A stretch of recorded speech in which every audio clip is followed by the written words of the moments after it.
అందరికీ నమస్కారం. Welcome to Geethasri kitchen. ఈరోజు ఈ వీడియోలో నేను మీకు హాఫ్ కేజీ చికెన్‌తో ఎక్కువ మసాలాలు లేకుండా చిక్కటి గ్రేవీతో ఎలా తయారు చేసుకోవాలో చూపించబోతున్నానండి. ఈ చికెన్ కర్రీని ఎప్పుడూ ఒకేలా కాకుండా ఇలా పాత పద్ధతిలో ట్రై చేయండి. టేస్ట్ బావుంటుంది. అలాగే ఎక్కువ మసాలాలు లేకుండా హ్యాపీగా ఎంజాయ్ చేసేయొచ్చండి. చికెన్ ముక్క చూడండి సాఫ్ట్‌గా ఉడికిపోయి ఇలా జ్యూసీగా ఉంటుందండి. లేట్ చేయకుండా వీడియోలోకి వెళ్ళిపోదాం. వీడియో చూసే ముందు ఒక లైక్ చేయండి. ముందుగా హాఫ్ కేజీ చికెన్ని ఇలా శుభ్రంగా కడిగి తీసుకోవాలండి. మరీ చిన్న ముక్కలుగా కాకుండా ఇలా మీడియం సైజ్ ముక్కలుగా ఉండేలా చూసుకోవాలి. ఇప్పుడు ఇందులోకి హాఫ్ టీ స్పూన్ వరకు పసుపు వేసుకోవాలండి. అలాగే 2 టీ స్పూన్ల వరకు సాల్ట్ వేసుకోవాలి. 3 టీ స్పూన్ల వరకు కారాన్ని వేసుకోవాలండి. నాన్ వెజ్ కాబట్టి కాస్త కారం ఎక్కువగానే వేసుకుంటే బాగుంటుందండి. ఈ 3 వేసి ఈ ముక్కలకు పట్టే విధంగా ఇలా గరిటెతో మొత్తం అంతా కూడా కలుపుకోవాలండి.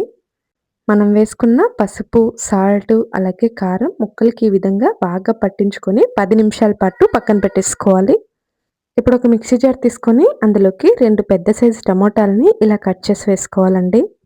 అలాగే 2 పెద్ద సైజు ఉల్లిపాయలని కూడా ఇలా ముక్కలుగా కట్ చేసి వేసుకోవాలి. ఇప్పుడంతా కూడా ఈ విధంగా ప్యూరీలా చేసుకొని ఇప్పుడు దీన్ని పక్కన పెట్టేసుకోవాలి. ఇప్పుడు ఈ చికెన్ కర్రీలోకి మసాలాని చూపిస్తాను రండి.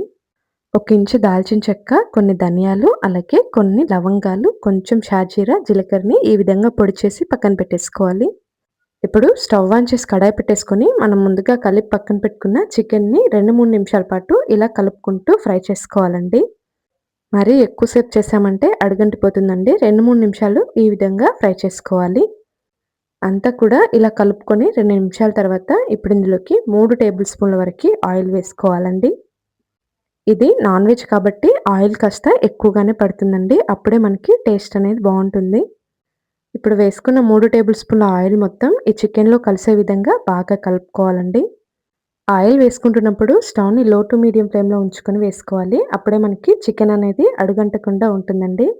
అంతా ఇలా కలుపుకున్న తర్వాత ఇప్పుడు ఇందులోకి 1 స్పూన్ వరకు ఫ్రెష్‌గా దంచుకున్న అల్లం వెల్లుల్లి పేస్ట్ వేసుకోవాలి. అలాగే మనం ముందుగా మిక్సీ పట్టి పక్కన పెట్టుకున్నాం కదండీ! టమోటా, ఉల్లిపాయల ప్యూరీని కూడా ఇందులో వేసుకోవాలండి.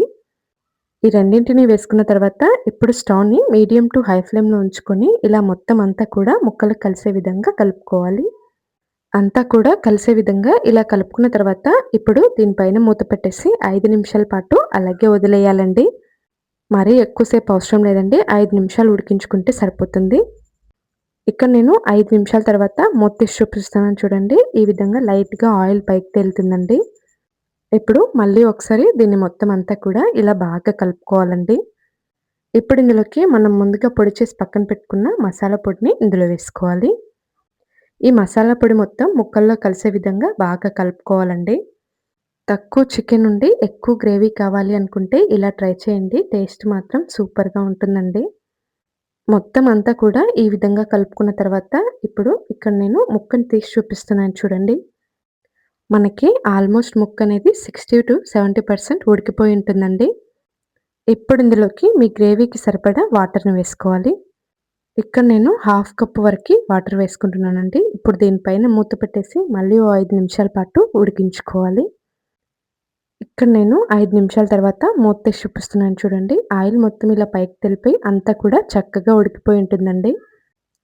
ఇప్పుడు దీనిపైన కాస్త కొత్తిమీరని చల్లేసి అంతా కూడా కలిపేసుకొని స్టవ్ ఆఫ్ చేసుకుంటే సరిపోతుంది.